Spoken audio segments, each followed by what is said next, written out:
Subscribe for more.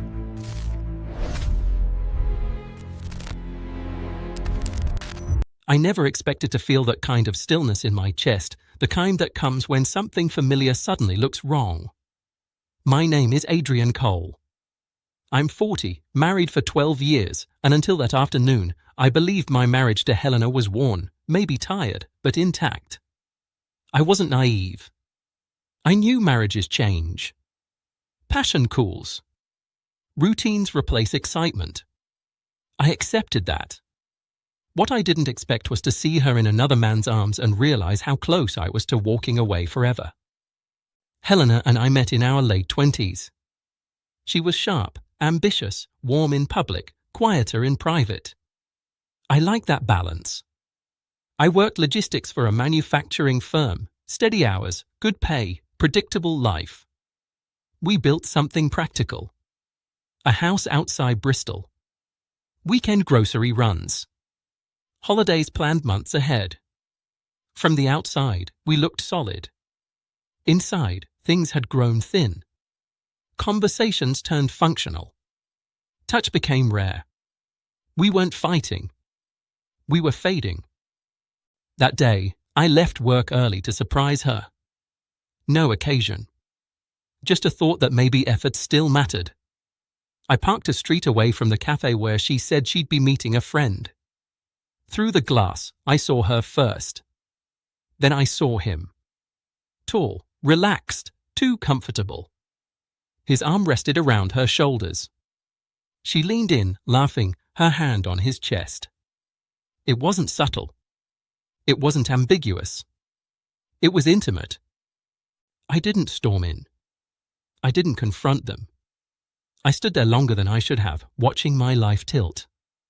I felt foolish, exposed, strangely calm. The narrative in my head wrote itself fast.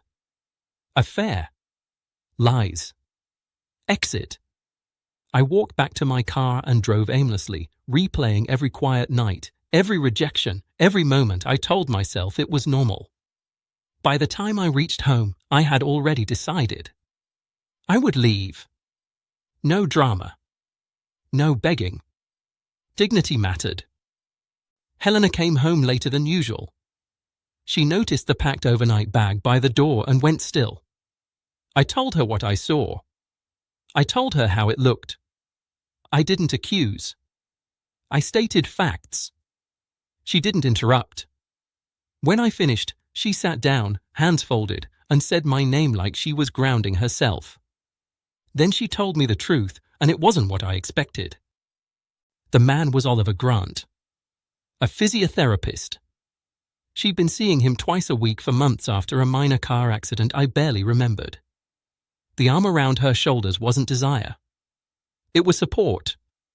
That laugh I saw was relief. She told me she'd been in pain longer than she admitted, not just physically. She said she felt invisible at home, assumed I was content with silence. She never cheated. She never planned to. She should have told me. She didn't. Fear made cowards of both of us. I wanted to dismiss it. Pride pushed me to hold onto my exit. But something in her voice stopped me. Not desperation. Accountability. She didn't blame me. She owned her distance. She acknowledged mine. We sat there until midnight, speaking honestly for the first time in years. Not about romance, but about erosion. About how neglect doesn't arrive loudly. It seeps in quietly until something breaks. I didn't unpack the bag that night. I slept on the sofa, not as punishment, but to think. The image of her in another man's arms kept looping, but it shifted. Context matters. Assumptions are dangerous. I realized how close I came to ending a marriage based on a moment stripped of truth.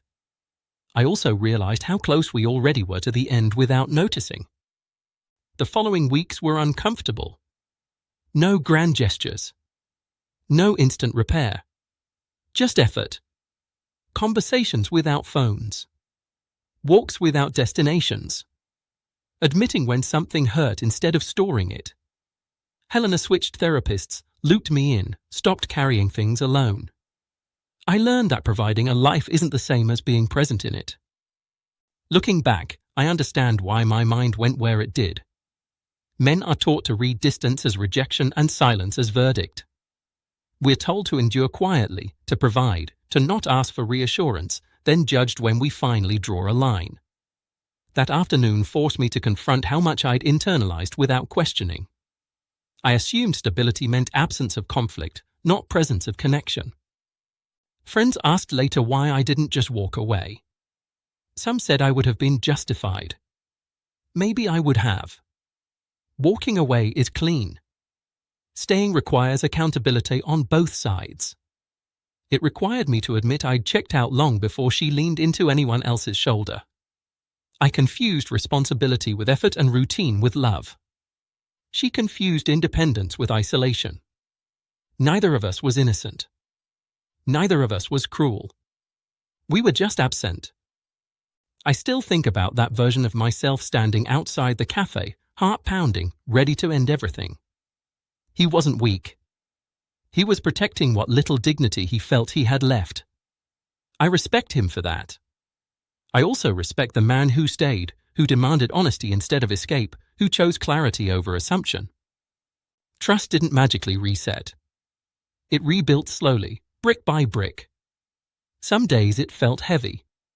Some days it felt hopeful. What changed was awareness. We no longer pretend silence is peace. We talk. We notice. We intervene before distance becomes a story we tell ourselves. If there's one thing I learned, it's this. Endings don't always announce themselves with betrayal. Sometimes they whisper through neglect.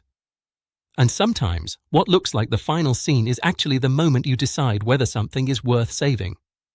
That day could have been the end of my marriage. Instead, it became the day I finally saw it clearly.